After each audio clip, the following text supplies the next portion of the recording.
Hello and welcome to my channel. हम लोग PYQs में 2020 आज के वीडियो में हम 3 पैसेज सॉल्व करेंगे 6, 7 एंड 8। तो चलिए शुरू करते हैं वीडियो।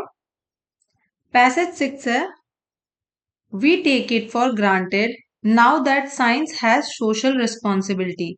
हम साइंस हम इसको फॉर ग्रांटेड लेते हैं कि साइंस के पास सोशल रिस्पॉन्सिबिलिटी है, साइंस सोशल रिस्पॉन्सिबिलिटी लिया हुआ है, विज्ञान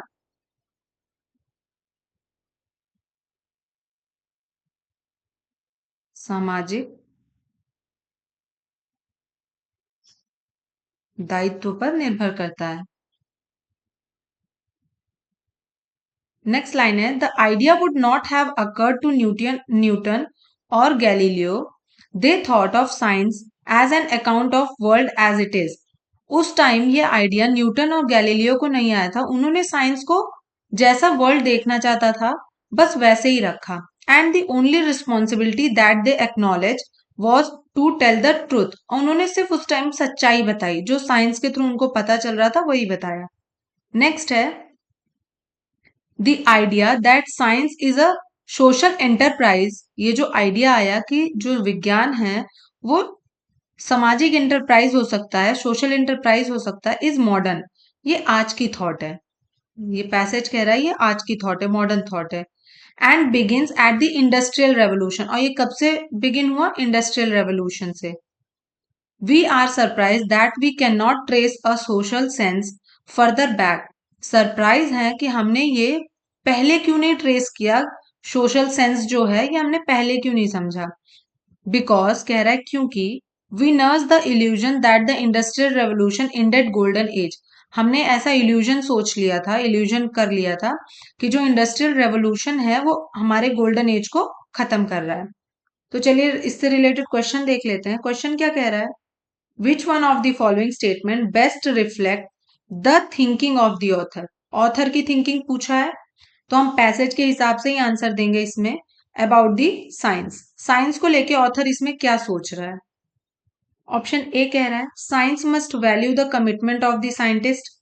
तो ऐसा तो कहीं कह रही ना कि साइंटिस्ट के कमिटमेंट को वैल्यू करना चाहिए। कह रहा है कि जो पहले के साइंटिस्ट थे उन्होंने साइंस को एज ए ट्रुथ बनाया, एज ए ट्रुथ पेश किया, उनको कुछ आइडिया नहीं था सोशल का, तो ये ऑप्शन तो नहीं होगा।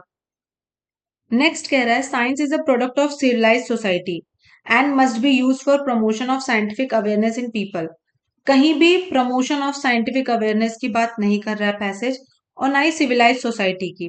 इन्होंने कहा इंडस्ट्रियल रेवोल्यूशन में साइंस एक सोशल एंटरप्राइज है, ये पता चला, तो ये भी ऑप्शन नहीं होगा। सी कह रहा है industrial revolution was made possible by the advancement in science. तो ऐसा भी नहीं कह रहा है कि साइंस में एडवांसमेंट हुए तब इंडस्ट्रियल रेवोल्यूशन हुआ। यहां कह रहे हैं जब इंडस्ट्रियल रेवोल्यूशन हुआ तब पता चला साइंस एक सोशल एंटरप्राइज है, तो ये ऑप्शन भी गलत होगा। तो हमारा लास्ट ऑप्शन ही बचा, science must pursue truth but be responsible for social welfare. तो ये ऑप्शन हमारा सही होगा कि साइंस ट्रुथ होना चाहिए, जो कि पुराने साइंटिस्ट कह के गए, न्यूटन और गैलीलियो इसमें कह रहे हैं कि साइंस वो वेल नोन एक्नॉलेज ट्रुथ बता रहे हैं, और ये सोशल रिस्पॉन्सिबिलिटी है मॉडर्न टाइम की थॉट है। तो यही हमारा सही होगा, ऑप्शन डी। नेक्स्ट क्वेश्चन है, नेक्स्ट पैसेज है, the history of science is the real history of Mankind. कह रहा है साइंस की जो हिस्ट्री है वो मैनकाइंड की भी हिस्ट्री है,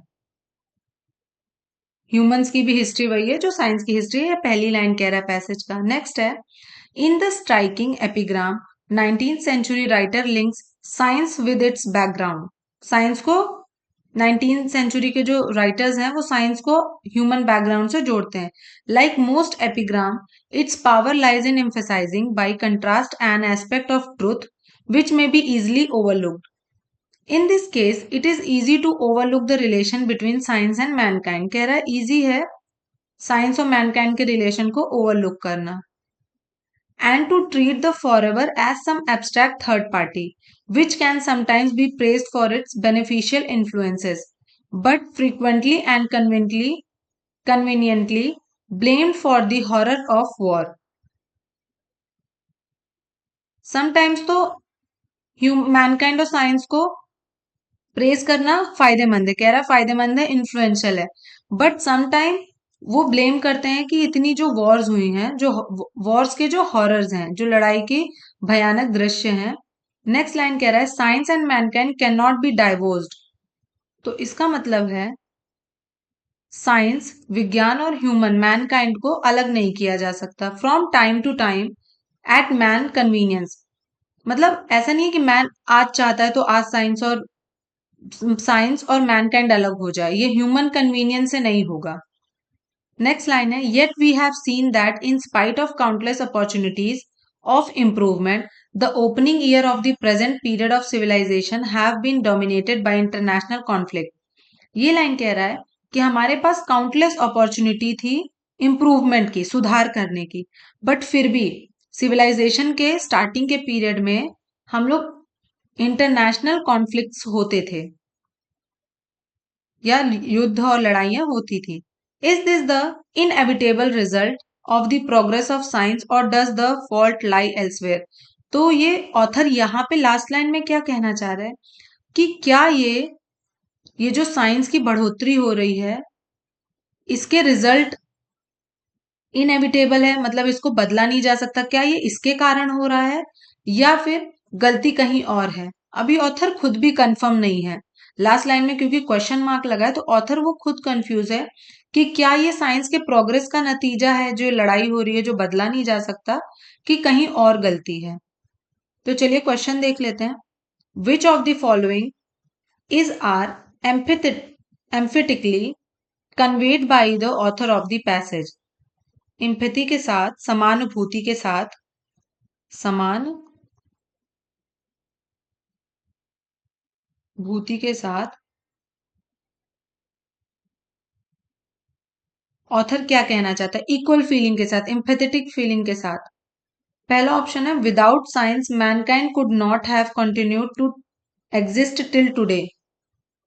नेक्स्ट लाइन है it in the science that will ultimately determine the destiny of mankind. तो अल्टीमेटली एकदम एक्सट्रीम वर्ड है अल्टीमेटली, कि साइंस ही मैनकाइंड की डेस्टिनी डिसाइड कर सकता है। तो ऑप्शन 2 तो पक्का है, नहीं होगा।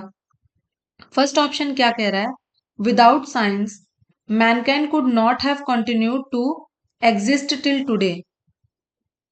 तो क्या कहीं भी ऐसा कहा गया है? ये कहा गया है कि साइंस और मैनकाइंड अलग नहीं हो सकते मैन के कन्वीनियंस से, यानी दोनों जुड़े हुए हैं। और कह रहे हैं कि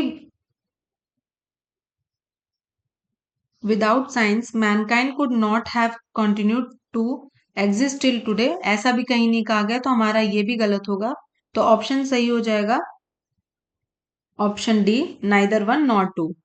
next, based on the above passage the following assumption have been made. Assumption क्या हुआ ये ध्यान देना है। फर्स्ट है the horror of modern life are the inevitable result of the progress of science. तो ये तो कंफर्म नहीं है, क्योंकि यहाँ लास्ट लाइन क्या कह रहा है कि क्या ये इनएविटेबल रिजल्ट है प्रोग्रेस ऑफ साइंस, तो यहाँ क्वेश्चन मार्क लगा है, तो ऑथर अभी खुद कंफ्यूज है, तो ये सेंटेंस तो नहीं हो सकता, कंफर्मेशन तो है नहीं, रॉन्ग हो गया। नेक्स्ट एजम्पशन है the aspect of truth last to be overlooked is that science is what man has made it.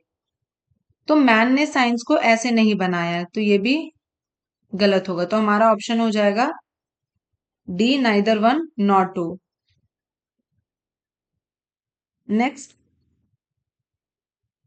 Eight passage है only with long experience and opening of his wares on many a beach where his language is not spoken, जहां उसकी language भी नहीं spoken होती, बोली जाती, will the merchant come to know the worth of what he carries. क्या ये merchant जो यात्री निकला है, क्या ये जान पाएगा कि इसके ये क्या वर्थ लेके चल रहा है, क्या कीमत लेके चल रहा है। एंड वॉट इज पैरोकियल, मतलब नेटिव, पास का, आसपास।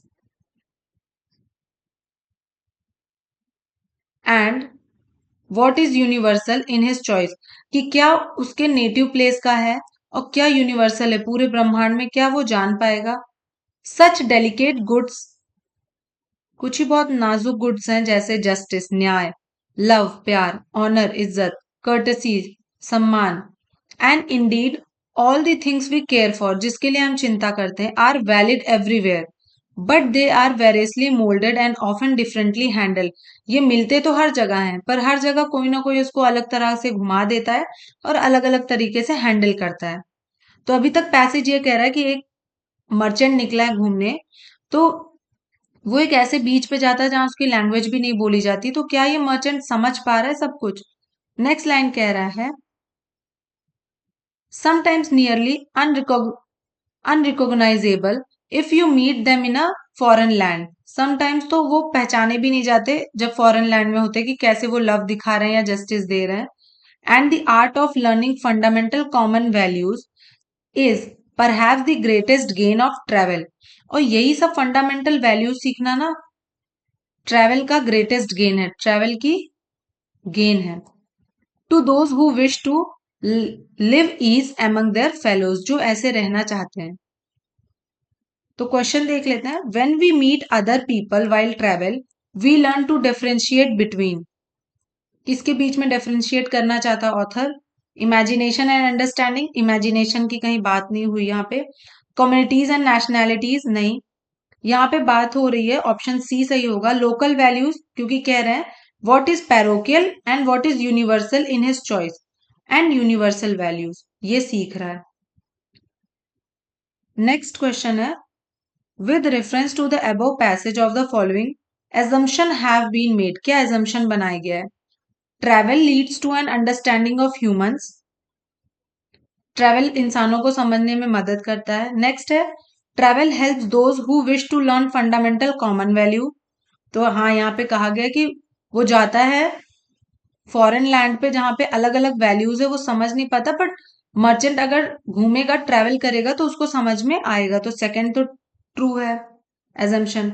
नेक्स्ट कह रहा है a person with long experience in travel can resolve differences amongst the people, तो पैसेज में कहीं भी डिफरेंसेस रिजॉल्व करने की बात नहीं हो कि कहीं लड़ाई झगड़ा हो गया उसको सॉल्व करने की बात नहीं हो रही है, तो थर्ड ऑप्शन गलत हो गया। तो जैसे ही ऑप्शन थर्ड गलत होगा तो एलिमिनेट कर लेंगे, इसमें भी थर्ड है, ये भी गलत, ये भी गलत हो जाएगा और ये भी गलत हो जाएगा, तो हमारा ऑप्शन कौन सा सही होगा, 1 और 2 ऑप्शन ए। तो ये वीडियो यहीं तक थी, नेक्स्ट वीडियो में मिलते हैं आगे के पैसेजेस से। वीडियो अच्छी लगी हो तो please like share and subscribe. Thank you for watching this video.